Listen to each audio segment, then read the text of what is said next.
দেখবেন বাবাদের জামা কাপড় সব সময় মায়েদের শাড়ি থেকে কম দামি হয়। বাবাদের ওয়ার্ডরোব ভর্তি জামা কাপড় থাকে না।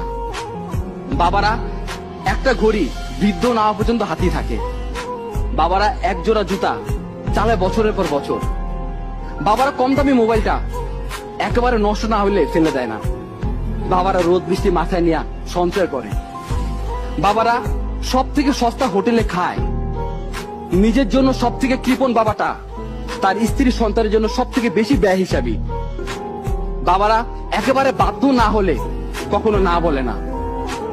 বাবারা ভালোবাসি এ কথাটা বলতে জানে না, করতে জানে। পৃথিবীর সব পুরুষ খারাপ, সব জন্মদাতা খারাপ, কিন্তু একটাও খারাপ বাবা নাই।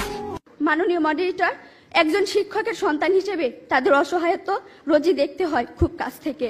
মাননীয় মডারেটর, গত ঈদে আমি যখন একটি ভালো পোশাকের জন্য কান্নাকাটি করছিলাম, তখন বাবা আমার হাতে কাগজ কলম ধরিয়ে দিলেন, আমার দিকে ছুড়ে দিলেন একটি গাণিতিক প্রশ্ন।